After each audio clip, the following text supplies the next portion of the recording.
ನನಗೆ ಒಂದು ಕಡೆಯಿಂದ ತುಂಬ ಧೈರ್ಯ ಬರ್ತಾ ಇದೆ, ಈಗ ಆತ್ಮವಿಶ್ವಾಸ ಹೆಚ್ಚುತ್ತಾ ಇದೆ. ನಾನು ಚುನಾವಣೆಯಲ್ಲಿ ಸ್ಪರ್ಧೆ ಮಾಡಿದ್ದು ಗೆಲ್ಲಬೇಕು ಅಂತ ಹೇಳೋ ಕಾರಣಕ್ಕೋಸ್ಕರ ಸ್ಪರ್ಧೆ ಮಾಡಿದೆ. ಆದರೆ ನಿನ್ನೆ ಚಿಕ್ಕಮಗಳೂರಿಗೆ ಹೋಗಿ, ಕುಪ್ಪಕ್ಕೆ ಹೋಗಿ, ಇವತ್ತು ಶಿವಮೊಗ್ಗಕ್ಕೆ ಬಂದ ಮೇಲಂತೂ ಖಂಡಿತ ಗೆಲ್ತೇನೆ ಅಂತ ಹೇಳುವಂಥ ಧೈರ್ಯ ಬರ್ತದೆ. ಅದರೊಟ್ಟಿಗೆ ಸ್ವಲ್ಪ ಮುಜುಗರವೂ ಆಗ್ತಾ ಇದೆ. ಈಶ್ವರಪ್ಪರವರಿಗೆ ಮೊನ್ನೆ ನಾವು ಸಹಾಯ ಮಾಡಲಿಲ್ಲ, ಇವರು ಹೇಳಿದಾಗೆ ನಾವು ಈಶ್ವರಪ್ಪ ವಿರುದ್ಧವಾಗಿ ಇಲ್ಲಿ ಪಕ್ಷದಲ್ಲಿ ಪಕ್ಷ ಕೊಟ್ಟ ಜವಾಬ್ದಾರಿ ಪ್ರಭಾರಿ ಅಂತ ಹೇಳುವ ಕಾರಣ ಏಕತೆಗೆ ಮಾತಾಡಲಿಲ್ಲ.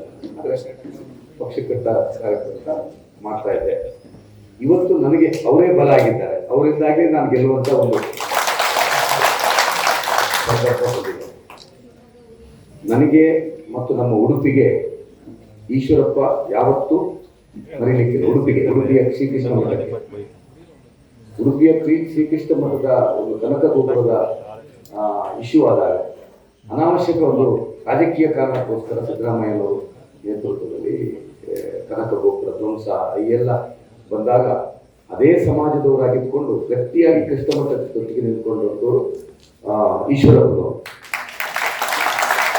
ನನಗೀಗ ಅದೇ ಆಗ ಅವ್ರ ಮೇಲೆ ಇಡೀ ನಮ್ಮ ಉಡುಪಿಯ ಅಥವಾ ಕೃಷ್ಣ ಭಕ್ತರು ಆ ಪೂಜ್ಯ ಭವನ ಕೆಲವೊಮ್ಮೆ ಏನಾಗ್ತದೆ, ಸಮಾಜದ ವಿರುದ್ಧವಾಗಿ ಮಾತಾಡುವಾಗ ಕಷ್ಟ ಆಗ್ತದೆ. ಆದ್ರೆ ಅವರು ಸತ್ಯವನ್ನ ಗಟ್ಟಿಯಾಗಿ ಮಾತಾಡಿದ್ರು. ಆ ಕಾಲದಲ್ಲಿ ನಮ್ಗೆ ಇವತ್ತು ನೆನಪಿದೆ. ಬಹುಶಃ ಇವತ್ತು ನನ್ನ ಜೊತೆ ನಿಂತಿರ್ತಕ್ಕಂಥದ್ದು ನನಗೆ ಅದೇ ಒಂದು ಪೂಜ್ಯದ ಭಾವನೆ ಬಂದಿದೆ ಅಂತ ನಾನು ಹೇಳಲಿಕ್ಕೆ ಬಯಸ್ತಾ ಇದ್ದೇನೆ.